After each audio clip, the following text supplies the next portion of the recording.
নাহমাদুহু ওয়া নুসাল্লি আলা রাসূলিহিল কারীম, আম্মা বাদ। আমরা আজ হযরত নূহ আলাইহিস সালামের জীবন থেকে একটি শিক্ষা নিয়ে আলোচনা করতে চাচ্ছি।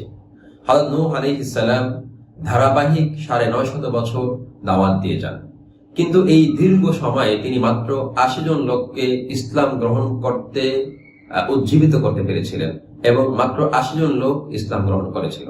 কিন্তু দেখার বিষয় হচ্ছে, এই দীর্ঘ 950 বছর তিনি দাওয়াত দিয়েছেন, মাত্র 80 জন লোক মুসলমান হয়েছে, কিন্তু তিনি হতোদ্যম হননি, হতাশ হননি এবং হতাশ হয়ে তিনি কাজ বন্ধ করে দেননি।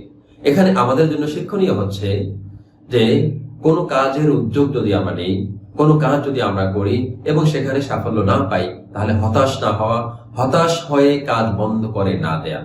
একটি প্রবাদ রয়েছে, হতাশা যত গভীর, সাফল্য তত নিকটে। দেখুন, আপনি মরুভূমিতে আছেন, এই মুহূর্তে আপনার কাছে পানি নেই।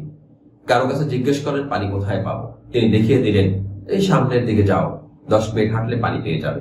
আপনি 10 মিনিট হাঁটলেন কিন্তু পানি পেলেন না, হতাশ হবেন। কিন্তু পানি তো ওদিকে আছে, আরেকটু যদি সামনে যান, এরপরেও না পান, তখন হতাশাটা আরো গভীর হবে, কিন্তু আপনি কিন্তু পানির আরো কাছে চলে গেলেন। এরপরে আরো 5 মিনিট হাঁটলেন, পানি পেলেন না, হতাশা আরো গভীর হবে, কিন্তু আপনি পানির আরো কাছে গেলেন।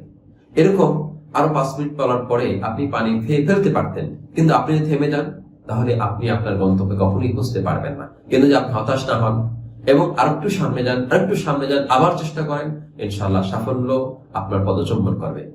হযরত নূহ আলাইহিস সালামের এই ঘটনা থেকে আমরা শিখতে পারলাম যে আমরা কখনোই কোনো কাজ যদি সফল না হই, তাহলে আমরা ছেড়ে দেব না, আমরা হাল ছাড়বো না, আমরা সামনে এগিয়ে যাব এবং চেষ্টা করতে থাকবো ইনশাআল্লাহ।